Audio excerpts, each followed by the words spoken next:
فروغ کبھی قبول نہیں کیا۔ اگر انہوں نے تمہارے لیے کوئی اور آدمی منتخب کر لیا تو کیا کرو گی؟ ان کے حکم کی تعمیل کروں گی، لبنہ نے کہا۔ کیا تمہیں افسوس نہیں ہوگا کہ تم امیر المومنین کے بھائی کی بیوی نہ بن سکیں؟ سلمان نے کہا، تم جو فخر میری بیوی بن کر سکو گی وہ کسی اور سے تمہیں حاصل نہیں ہوگا۔ سلمان لبنہ نے کہا، ہم بچپن سے ایک دوسرے کو چاہتے ہیں۔ اس وقت تم امیر المومنین کے بیٹے تھے، لیکن میں نے تمہیں اس لیے نہیں چاہا کہ تم شہزادے ہو، تم میرے دل کو اچھے لگے۔ اگر تم گڈریے کے بیٹے بھی ہوتے تو تمہیں شہزادہ سمجھتی۔ اس وقت تم نے بھی نہیں سوچا ہوگا کہ میں کس کی بیٹی ہوں۔ یہ تو میں آج بھی نہیں سوچ رہا کہ تم حاکم اعلیٰ کی بیٹی ہو، سلمان نے کہا، لیکن تم یہ ضرور سوچ رہے ہو کہ تم امیر المومنین کے بھائی ہو، لبنہ نے کہا، اور تمہاری اس حیثیت کی وجہ سے مجھے تم پر فخر کرنا چاہیے۔ یہ سن لو سلمان، میں اس آدمی پر فخر کروں گی جس کے دل میں میری محبت ہوگی اور جو یہ نہیں دیکھے گا کہ اس کے باپ کا رتبہ کیا ہے اور میں کس باپ کی بیٹی ہوں۔ آج تم کیسی باتیں کر رہی ہو قمر؟ سلمان نے اسے اپنے بازو میں سمیٹ کر کہا، اتنی پیاری رات ہے، میں تم سے بھاگ نہیں رہی سلمان،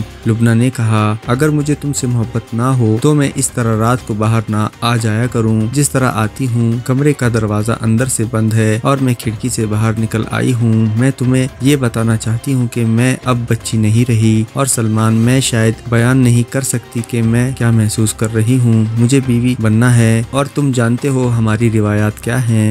ہماری روایات یہ ہیں کہ محبت ہو تو ہم شادی کر لیں، سلمان نے کہا، اور جو خلیفہ ہوتا ہے وہ ایک سے زیادہ بیویاں۔ میں ان روایات کی بات نہیں کر رہی، لبنہ نے کہا، میں اسلام کی عسکری روایات کی بات کر رہی ہوں۔ میں ان مجاہدین کی روایات کی بات کر رہی ہوں جنہوں نے فارس اور روم جیسی جنگی قوتوں کو ریزہ ریزہ کر کے سلطنت اسلامیہ کو کہاں سے کہاں پہنچا دیا۔ اب دیکھ لو، ہم آپس میں بٹ گئے ہیں، کہیں بغاوت ہوئی، کہیں یورش ہوئی، اور اس کا نتیجہ یہ ہوا کہ رومیوں کی تلوار ہمارے سروں پر لٹک رہی ہے۔ کیا تم نہیں جانتے کہ ہم نے رومیوں کے ساتھ دوستی کا جو معاہدہ کیا ہے وہ کتنی کثیر رقم دے کر کیا ہے؟ ہم نے نقد قیمت ادا کر کے اپنے دشمن سے امان خریدا ہے۔ ہم نے دراصل یہ معاہدہ کر کے دشمن پر یہ ثابت کر دیا ہے کہ ہم اتنے کمزور ہو گئے ہیں کہ اپنی زمین کے اور اپنے دین کے دفاع کے قابل نہیں رہے۔ اوہ میری کمر، سلمان نے بے تاب ہو کر کہا، تم اس رومان پر رات کا اور میرے ارمان کا خون کر رہی ہو، تم جو اس چاندنی سے زیادہ حسین ہو، ایسی روکھی پھیلی اور بے مزہ باتیں کر کے میرے حسن اور میری محبت پر کالی گھٹا کے سائے ڈال رہی ہو۔